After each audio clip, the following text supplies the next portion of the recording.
Okay, so we have finished, or at least are close to finishing, the introductory reflection unit. I know I am posting each unit module a few days early because this is a very fast summer session, and I want to make sure that those who like to work ahead, who are a little worried about time crunches, have some time. So some of you are still finishing the reflection unit, which is fine. There's no rush, except for the rush of summer session. But now we're ready to get into Unit 1. So really getting into learning about the culture and the history of the Hispanic world and of the people that make up the Hispanic world. So how the units work. For each unit in this class, you have 2 chapters, except for the last unit where you have 3. And that's chapters in your textbook. And your textbook is Latin America and Interpretive History, okay? And then also in your source book, which is called Consider the Source Documents in Latin American History, right? Some of you bought this as a bundle pack. Some of you bought them separately. You either should have the 8th or 9th edition of Consider the Source. There's a couple of sources that are different. Mostly it's just the introductions or forwards to the chapters that are different. But they have the same premise and the same ideas. You're getting the same basic cultural ideas from the documents, whichever one you have, okay? And the quizzes that come with these units, so you'll have a quiz on each of the chapters.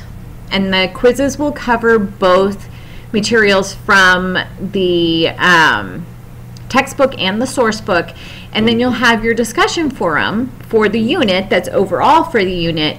But you're not going to get really specific questions from the source books. What it's going to be is more cultural ideas that you get from the sources. So you don't need to worry about if you have a little bit different sources in your source book. Okay. So we're ready to get into, like I said, Unit 1. First thing you want to be doing in these units is watching my introductory videos. Now, because I'm posting the units a couple of days early, the introductory videos may not always be there right when it opens. I will try to have that happen, but I'm already working at the materials in there to get them up early. So, and some weeks are crazier than others, so we'll try. If I don't have it up yet, know that you can always start with the readings from the chapters. You have that all in the syllabus. It's all in the homework module, part of the module as well. Okay, so Chapter 1 and Chapter 2 is what we're dealing with in this unit. Chapter 1 is about the land and the people. So it kind of gives you a good basic overall view of the land that is Latin America. It talks a lot about geography and about climate. And sometimes people are like, hey, this is a culture course. Why are we spending all this time on geography? Who cares about the climate? But geography and climate very much impact and shape culture. Think about it.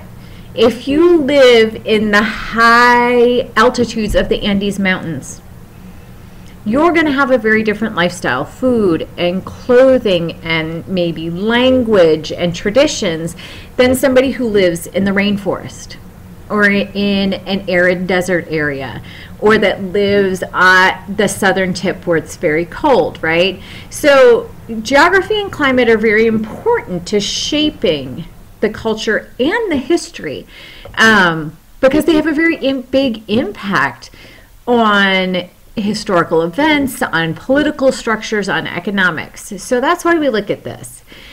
This chapter also introduces you to the basics of the people that would make up the Hispanic world. Of course, you have the Spanish and the Portuguese, who are the conquerors that came over from Europe. And they would kind of set the tone for a lot of the culture, but not all of it, because when they came, they encountered hundreds of Amerindian groups. Amerindian meaning the pre-colonial indigenous groups. Of course, we know they were incorrectly labeled because Columbus thought that he was going to the Indies. The chapter really only talks about a couple of them. The major large imperial groups. It doesn't talk about all the small scattered groups that there were. But it gives you a feel for the pre-Columbian groups that were already in the Americas. And then it also talks about Africans. And this is something we don't think about really often outside the United States, the impact of Africans on the culture of the Americas. And in fact, during the colonial period and even after the end of colonialism, there were millions of Africans brought in as slaves into the countries that now make up Latin America.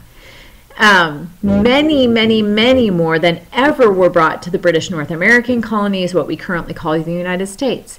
Much larger numbers, and they came as early as 1500 with the conquest. So there were African slaves right at the time as you start to have all this mixing of cultures and bloodlines and ethnicities. So this chapter kind of introduces you to these ideas. Then we have chapter 2. And the chapter 2 talks about the conquest and development of empire. So it's the actual conquest, the clash of cultures that brought together this quote-unquote New World society, right?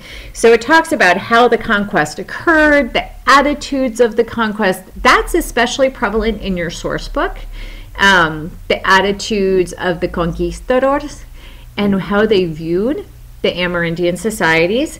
It talks about the beginning of administrative and social and economic development in the colonial period.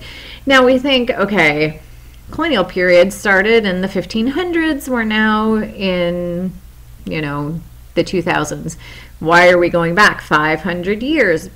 Because this is what would help develop the basis of the culture in the region.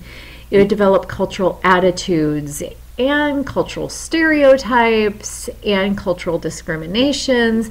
It was a period of racial and ethnic mixing where you have new cultures and new ethnicities that would emerge from this time period. And it's a good time period to start to think about the continued influence of what happened then that pushes forward into the present day, because it is there. Okay, so you have those chapters and you have a quiz for each. Within the homework module, you'll also find links to supplemental resources. And these are PowerPoints that I have created to go along with the unit. Now, a word on my PowerPoints. Some of the units have 1 or 2. Some of the units have 4 or 5, when you still only have 2 chapters or 3 chapters. Now, the reason for this is these are not chapter outlines. They are truly supporting materials, and they are supplemental to what you are reading in the books.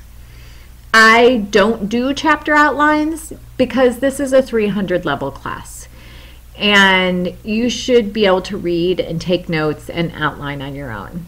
What I do in my PowerPoints is draw out some of the pertinent ideas or some of the events or people, and offer you more information, just looking a little more in depth into some of the things that are going on in the chapters.